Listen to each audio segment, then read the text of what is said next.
ನಮಸ್ಕಾರ ಸ್ನೇಹಿತರೆ, ನಾನು ನಿಮ್ಮ ಪ್ರೀತಿಯ ರಾಜಧಾನಿ ಶ್ರೀನಿವಾಸ್. ನೀವು ನೋಡ್ತಾ ಇದ್ದೀರಿ ರಾಜಧಾನಿ ಟಿವಿ. ಇವತ್ತು ಮಂಡ್ಯದ ಮದ್ದೂರಿನಲ್ಲಿ ಗಣೇಶ ವಿಸರ್ಜನೆಯ ಸಮಯದಲ್ಲಿ ಕಲ್ಲು ತೂರಾಟ ಪ್ರಕರಣವನ್ನ ಇಡೀ ರಾಜ್ಯ ಗಮನಿಸ್ತಾ ಇದೆ. ಏನಾಗ್ತಾ ಇದೆ ಶಾಂತಿಯುತ ಕರ್ನಾಟಕದಲ್ಲಿ, ಅದರಲ್ಲೂ ಕೂಡ ಈ ಮೈಸೂರು ಪ್ರಾಂತ್ಯದಲ್ಲಿ, ಮೈಸೂರು ಭಾಗದಲ್ಲಿ ಈ ರೀತಿ ಅಶಾಂತಿಯ ಪ್ರಕರಣ, ಈ ರೀತಿಯ ಒಂದು ಹಿಂದೂ ಮತ್ತು ಮುಸ್ಲಿಮರ ನಡುವಿನ ಪ್ರಕರಣಗಳು, ಕೋಮುಗಲಭೆಗಳು ಇತ್ತೀಚೆಗೆ ಶುರುವಾಗಿದ್ದಾವೆ. ನಾವು ಅದ್ರ ಬಗ್ಗೆ ಹೇಳ್ತಾ ಹೋದ್ರೆ ನಾಗಮಂಗಲದಲ್ಲಿ, ಕೆರೆಗೋಡ್ನಲ್ಲಿ ಈ ರೀತಿ ಕೆಲವೊಂದು ಪ್ರಕರಣಗಳು ಅಲ್ಲಾಗಿದ್ದಾವೆ ನಿಜ. ಆದರೆ ಮಂಡ್ಯದಂತಹ ಒಂದು ಜಿಲ್ಲೆಯಲ್ಲಿ ಈ ರೀತಿ ಪರಸ್ಪರ ಒಬ್ಬರನ್ನೊಬ್ಬರು ಈ ರೀತಿ ಈ ಸಂಘರ್ಷಕ್ಕೆ ಏರ್ಪಡಿಸುವಂಥ ಸಂದರ್ಭಗಳು ಬಹಳ ಕಡಿಮೆಯಲ್ಲಿದ್ದವು. ಏನಾಯಿತು ಅದನ್ನು ನಾನು ಸಣ್ಣದಾಗಿ ಹೇಳ್ಬಿಡ್ತೇನೆ ನಿಮಗೆ. ಮಂಡ್ಯದ ಮದ್ದೂರಿನ ಒಂದು ತಮಿಳು ಕಾಲೋನಿಯಲ್ಲಿ ಒಂದು ಗಣೇಶನ ವಿನಾಯಕನ ವಿಗ್ರಹವನ್ನ ಒಂದು ಪ್ರತಿಷ್ಠಾಪನೆಯನ್ನು ಮಾಡಿರ್ತಾರೆ, ಮೂರ್ತಿಯನ್ನ. ಅದನ್ನ ಆ ಮೆರವಣಿಗೆ ಮಾಡಿ ಅದನ್ನ ವಿಸರ್ಜನೆ ಮಾಡುವಂಥ ಕಾರ್ಯಕ್ರಮಕ್ಕೆ ಹೋಗುವ ಮುನ್ನ ಆ ಮಸೀದಿ ಮುಂದೆ ಅದು ಸಾಗಿ ಹೋಗ್ಬೇಕಾಗುತ್ತೆ. ಮಸೀದಿಯಿಂದ ಒಂದು 40 ಅಥವಾ 50 ಮೀಟರ್ ಮುಂದಕ್ಕೆ ಗಣೇಶನ ಆ ಒಂದು ವಿಗ್ರಹ ಸಾಗಿರುವಂತಹ ಸಂದರ್ಭದಲ್ಲಿ ಮಸೀದಿಯಲ್ಲಿ ಇದ್ದಂಥವರು ಕೆಲವೊಬ್ಬರು ಈ ಮೊದಲೇ ಅವರು ಕೆಲವೊಂದು ಕಲ್ಲುಗಳನ್ನ ದುರುದ್ದೇಶದಿಂದ ಸಂಗ್ರಹಿಸಿದ್ರು. ಅವರು ಕಲ್ಲುಗಳನ್ನ ಆ ಒಂದು ಮೆರವಣಿಗೆಯಲ್ಲಿ ಭಾಗವಹಿಸಿದಂತ ಹಿಂದೂ ಯುವಕರ ಮೇಲೆ ಮತ್ತು ಆ ಒಂದು ಗಾಡಿ ಟ್ರ್ಯಾಕ್ಟರ್ ಮೇಲೆ ಕಲ್ಲುಗಳನ್ನು ಬೀಸಿದ್ರು. ಇದರಿಂದ ಉದ್ರಿಕ್ತರಾದಂತಹ ಎರಡೂ ಸಮುದಾಯದವರು ಪರಸ್ಪರ ಕಲ್ಲು ತೂರಾಟವನ್ನ ಮಾಡಿದ್ರು. ಆ ನಂತರ ಇದನ್ನ ಮಾರನೇ ದಿನ ಬೆಳಗ್ಗೆ ಇದನ್ನ ವಿರೋಧಿಸಿ ಪ್ರತಿಭಟನೆಯಲ್ಲಿ ಮಾಡಿದವ್ರ ಮೇಲೆ ಜಿಲ್ಲಾ ಪೊಲೀಸರು ಏಕಾಏಕಿ ಮಹಿಳೆಯರು ವೃದ್ಧರು ಅಂತ ನೋಡದೆ ಎಲ್ಲರಿಗೂ ಲಾಠಿ ಚಾರ್ಜ್ ಮಾಡಿರುವಂಥದ್ದು ಇವಾಗ ನಾವು ನೋಡ್ತಾ ಇದ್ದೀವಿ. ಬಹಳಷ್ಟು ಜನ ಗಾಯಗೊಂಡಿರೋರು ಕೂಡ ಮಾಧ್ಯಮಗಳಲ್ಲಿ ಸಂದರ್ಶನಗಳನ್ನು ಕೊಟ್ಟಿದ್ದಾರೆ. ಇಲ್ಲೊಂದು ಗಾಬರಿಯನ್ನ ಆ ಜನತೆಯಲ್ಲಿ ನಾವು ನೋಡ್ತಾ ಇದ್ದೀವಿ. ಯಾಕಾಯ್ತು ಇದು ಗಲಭೆ ಅಂತಂದ್ರೆ, ಕೆಲವೇ ಉದ್ರಿಕ್ತ ಮನಸ್ಸಿನ, ಕೆಲವೊಬ್ಬರು ಕೆಟ್ಟ ಮನಸ್ಸಿನ ಸ್ಥಿತಿಯವರು ಒಂದು ಶಾಂತಿಯುತ ಸಂದರ್ಭವನ್ನ ದುರುದ್ದೇಶಪೂರಿತವಾಗಿ ಕೆಡಿಸಿದ್ದಾರೆ, ಒಂದು ಸಂದರ್ಭವನ್ನ ದುರ್ಬಳಕೆ ಮಾಡಿಕೊಂಡಿದ್ದಾರೆ ಅಂತ. ಈ ಬಗ್ಗೆ ಉಸ್ತುವಾರಿ ಸಚಿವರು, ಮಂಡ್ಯದ ಉಸ್ತುವಾರಿ ಸಚಿವರಾದಂತಹ ಚೆಲುವರಾಯಸ್ವಾಮಿ ಅವರು ಕೂಡ ಈ ಬಗ್ಗೆ ನೇರವಾಗಿ ಹೇಳಿದ್ದಾರೆ. ಇದೊಂದು ದುರುದ್ದೇಶ ಪೂರಿತವಾದಂತಹ ಪ್ರಕರಣ, ಯಾರೋ ಇದು ಬೇಕು ಅಂತಾನೆ ಮಾಡಿದ್ದಾರೆ. ಹಾಗಾಗಿ ಇದರಲ್ಲಿ ಯಾರು ಪಾಲ್ಗೊಂಡಿದ್ದಾರೆ ಅವರನ್ನ ಇಂದು ಮುಂದೆ ನೋಡದೆ ಅವರನ್ನ ಬಂಧಿಸಿ ಅವ್ರ ಮೇಲೆ ಕಾನೂನು ಕ್ರಮ ತಗೊಳ್ತೀವಿ ಅಂತ. ಹಾಗೇನೆ ಪೊಲೀಸರು ಕೂಡ ಒಂದಷ್ಟು ಜನನ್ನ ಹಿಡಿದು ಅವ್ರ ಮೇಲೆ ಈಗಾಗಲೇ FIR ದಾಖಲು ಮಾಡಿದ್ದಾರೆ. ಅದರಲ್ಲಿ ಪ್ರಮುಖವಾದಂತಹ ಹೆಸರುಗಳನ್ನ ನಾವು ಕೇಳಿ ಬಂದ್ರೆ, ಆತ ವ್ಯಕ್ತಿ ಏನು ಈ ಕಲ್ಲು ತೂರಾಟದ ಪ್ರಕರಣದಲ್ಲಿ ಪ್ರಮುಖ ವ್ಯಕ್ತಿ, ಆತ ಚನ್ನಪಟ್ಟಣದ ವ್ಯಕ್ತಿ, ಮದ್ದೂರಿನಲ್ಲಿ ಬಂದು ಇದ್ದು ಅಲ್ಲಿನ ಈ ಒಂದು ಎಲ್ಲವನ್ನು ಕೂಡ ದುರುದ್ದೇಶದಿಂದ ಮಾಡಿದ್ದಾರೆ ಅಂತೇಳಿ ಕೇಳ್ಬಿಟ್ಟಿದೆ. ಇದಿಷ್ಟು ಪ್ರಕರಣ ನಡೆದಿರೋದು. ಆದ್ರೆ ಇದೇ ಜಾಗದಲ್ಲಿ ಕೆಲವೇ ಒಂದು ವಾರದ ಹಿಂದೆ, ಒಂದು ವಾರದ ಒಳಗೆ ಈದ್ ಮಿಲಾದ್ ಸಂಭ್ರಮಾಚರಣೆ ಮಾಡಿದ್ರು. ಅವತ್ತು ಯಾವುದೇ ರೀತಿ ಕಲ್ಲು ತೂರಾಟ ಆಗಿಲ್ಲ, ಯಾವುದೇ ರೀತಿ ತೊಂದರೆ ಆಗಿಲ್ಲ. ಇಡೀ ಕರ್ನಾಟಕ, ಇಡೀ ದೇಶದಲ್ಲಿ ಈದ್ ಮಿಲಾದ್ನ ಒಂದು ಸಂಭ್ರಮಾಚರಣೆಯನ್ನು ಮಾಡಿದ್ರು.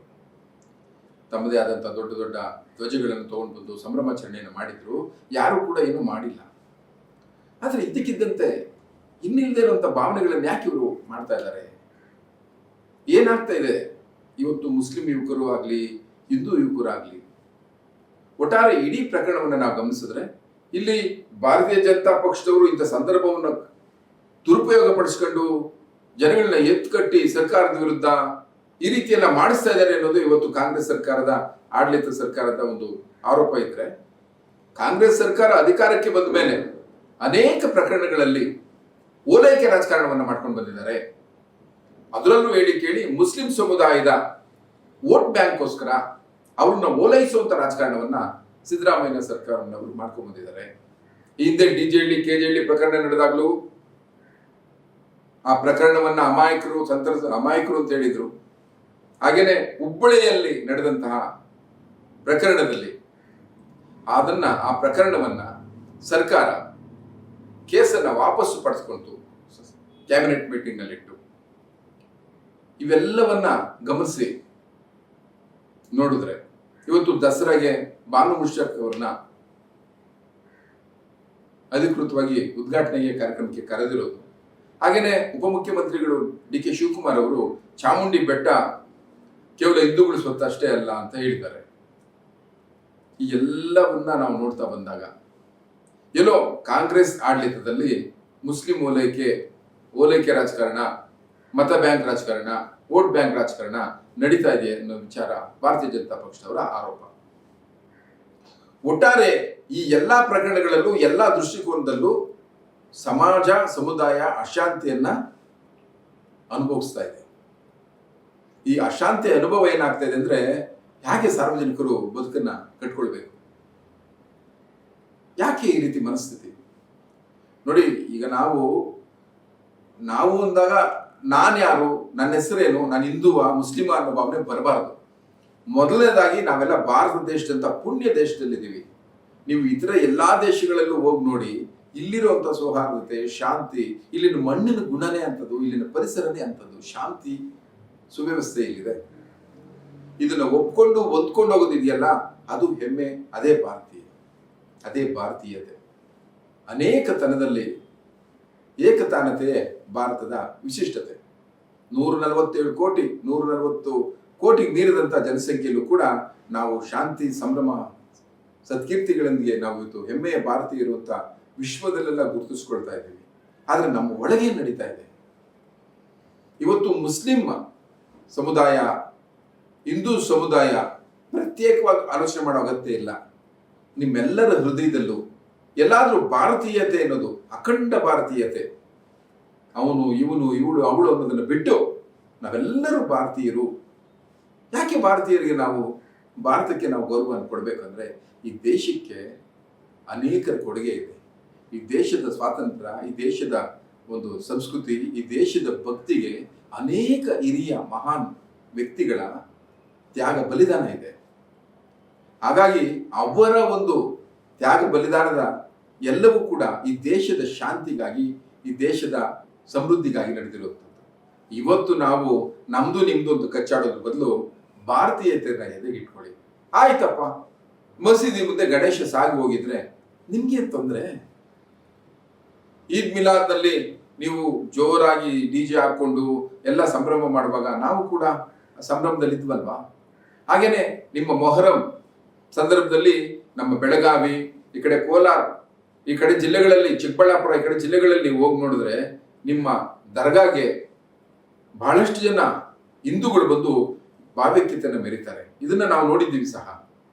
ಇಲ್ಲೆಲ್ಲೂ ಜಗಳವಾಗೋದಿಲ್ಲ, ಗಲಾಟೆ ಆಗೋದಿಲ್ಲ, ಗಲಭೆಗಳಾಗೋದಿಲ್ಲ, ಸಹಿಸ್ಕೊಂಡು ಹೋಗ್ತೀವಿ ನಾವು.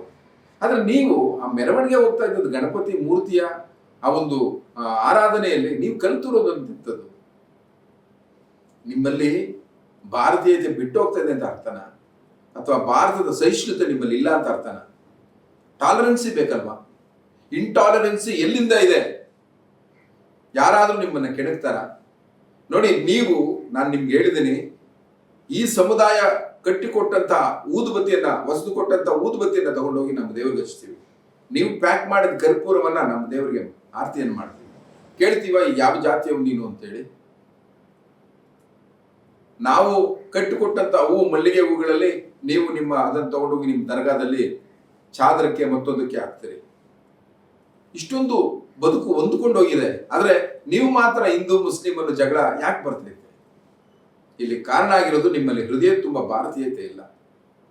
ಹೃದಯ ತುಂಬ ಭಾರತವನ್ನ ಬರೆಸ್ಕೊಂಡ್ರೆ ನಿಮ್ಗೆ ಬಹುಶಃ ಯಾವುದು ಭಾರ ಅನ್ಸಲ್ಲ, ಯಾರು ಹೊರಗಡೆಯವರು ಅನ್ಸಲ್ಲ. ಬಿಟ್ಬಿಡಿ ಸಾಕು. ಬರೀ ಹೊಡೆದಾಡಿದ್ದು, ಬರೀ ಬಡದಾಡಿದ್ದೇ ಬಂತು. ವಿನಾಕಾರಣ ಕೊಲೆ ಆಗ್ತೀರಿ, ಇಲ್ಲ ಕೊಲೆ ಮಾಡ್ತೀರಿ. ರಕ್ತ ಹರಿಬೇಕಾ? ಪ್ರತಿ ತಾಯಿಯು ಮಗುವನ್ನ ಇರಬೇಕಾದ್ರೆ, ಅಥವಾ ಆ ಮಗುನ ಬೆಳೆಸ್ಬೇಕಾದ್ರೆ, ಮಗುನ ಬೆಳೆಸಿದ ಮೇಲೆ ಅವ್ರಿಗೊಂದು ಒಳ್ಳೆ ಬದುಕಿರ್ಲಿ ಅಂತ ಹೇಳಿ ಆಶಯ ಪಡ್ತಾರೆ. ನೀವು ಬದುಕುಗಳನ್ನೇ ಕೊಲ್ಲಕ್ಕೆ ಹೋಗ್ತಾ ಇದ್ರಲ್ಲ. ನೀವು ಬೀಸಿದ ಕಲ್ಲಿಂದ ಯಾವ್ದಾದ್ರು ತಾಯಿ ಮಗನ ತಲೆ ಹೊಡೆದೋಗಿದ್ದಿದ್ರೆ, ಯಾವ್ದಾದ್ರು ತಾಯಿಯ ಕಣ್ಣು ಹೊರಟೋಗಿದ್ರೆ, ಯಾವ್ದಾದ್ರು ಮನೆಯ ಯಜಮಾನನ ತಲೆ ಗುರುಡೆ ಹೊಡೆದೋಗ್ಬಿಟ್ಟಿದ್ರೆ ಅವ್ರ ಬದುಕು ಹೀನಾಯವಾಗ್ತಾ ಇತ್ತಲ್ಲ. ಅದು ನಿಮ್ಮ ಮನೆಯವರೇ ಆಗಿದ್ದಿದ್ರೆ, ಆ ಕಲ್ಲು ನಿಮಗೆ ಬೀಸಿದ್ದಿದ್ರೆ, ಯಾಕೆ ಕಿಂಚಿತ್ತಾದ್ರೂ ಎಲ್ಲರೂ ನಮ್ಮವರು, ನಾವು ಅವರು ಒಂದೇ, ಅವರಲ್ಲಿ ಒಬ್ಬರು ಅನ್ನೋ ಭಾವನೆ ಯಾಕೆ ಬರೋದಿಲ್ಲ ನಿಮಗೆ? ಇನ್ನಾದ್ರೂ ಸುಧಾರಿಸ್ಕೊಳ್ಳಿ. ಇಲ್ಲದೆ ಹೋದ್ರೆ ಲೈವ್ ಅವ್ರ ಪೆರಿಶ್ ಅಂತ ಒಂದು ಮಾತಿದೆ ಇಂಗ್ಲಿಷ್ನಲ್ಲಿ. ಸುಧಾರಿಸ್ಕೊಂಡು ಬದುಕಳಿ, ಇಲ್ಲಾಂದ್ರೆ ಸರ್ವನಾಶ ನಿಶ್ಚಿತ ಅಂತ. ಸರ್ವನಾಶದ ಕಡೆ ಹೋಗ್ಬೇಡಿ. ಈ ದೇಶ ನಿಮ್ಮನ್ನೇನಾದ್ರೂ ಗಡಿಪಾರು ಮಾಡಿದ್ರೆ ನಿಮ್ಗೆ ಬೇರೆ ಯಾವ ದೇಶ ಇದೆ ಅಂತ ಯೋಚನೆ ಮಾಡಿ. ಪಾಕಿಸ್ತಾನ ನಿಮ್ಮನ್ನು ಒಳಗೆ ಕರ್ಕೊಳ್ಳೋದಿಲ್ಲ. ನೇಪಾಳದಲ್ಲಿ ದಂಗೆ ಇದ್ದಿದ್ದಾರೆ. ಶ್ರೀಲಂಕಾದ ದಂಗೆಯನ್ನ ನೀವು ಆಲ್ರೆಡಿ ನೋಡಿದ್ದೀರಿ. ಬಾಂಗ್ಲಾದಲ್ಲಿ ನಿರಾಶ್ರಿತರು ನಮ್ಮ ಭಾರತ ದೇಶಕ್ಕೆ ಬರ್ತಾ ಇದ್ದಾರೆ. ನಮ್ಮ ಸುತ್ತಮುತ್ತಲಿನ ನೈಬರ್ ಕಂಟ್ರೀಸ್ ನಾನು ಹೇಳ್ತಾ ಇದ್ದೀನಿ. ಎಲ್ಲಿ ಗಡಿಪಾರು ಮಾಡಬೇಕು ನಿಮ್ಮನ್ನ? ಮನುಷ್ಯರೇ ಇಲ್ಲದ ಕಡೆ ಹಾಕ್ಬೇಕಾಗತ್ತೆ ನಿಮ್ಮನ್ನು ಕರ್ಕೊಂಡು ಹೋಗಿ. ಯಾಕೆಂದ್ರೆ ನಿಮ್ಮಲ್ಲಿ ಮಾನವೀಯತೆ ಸತ್ತಿರುತ್ತೆ. ನಾನು ಯಾವುದೇ ಸಮುದಾಯದ ಪರವಾಗಿ ಹೇಳ್ತಾ ಇಲ್ಲ, ವಿರುದ್ಧವಾಗಿ ಹೇಳ್ತಾ ಇಲ್ಲ. ಇದು ಎಲ್ಲರಿಗೂ ಸೇರಿ.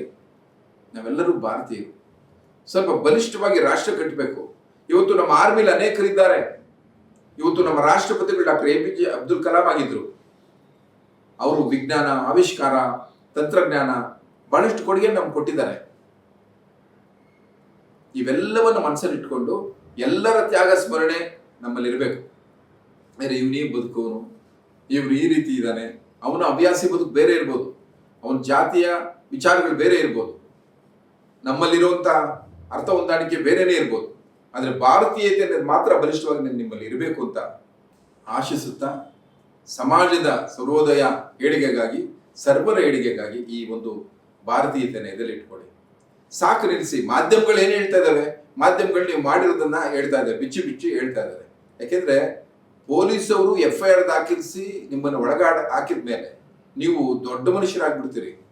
ಯಾಕೆಂದ್ರೆ ನಿಮ್ಮನ್ನ ಸುದ್ದಿ ಮಾಡ್ತಾರೆ, ನಿಮ್ ಫೋಟೋಗಳು ಬರುತ್ತೆ, ನಿಜ. ಆದ್ರೆ ನೀವೆಲ್ಲಿರ್ತೀರಿ? ಕತ್ಲೆ ಕೊಂಡಲ್ಲಿರ್ತೀರಿ. ನಿಮ್ಮ ಮನೆಯವ್ರಿಗೆ ಸಿಗೋದಿಲ್ಲ. ನಿಮ್ಮ ಮನೆಯವ್ರ ಕಷ್ಟ ಇರುತ್ತೆ.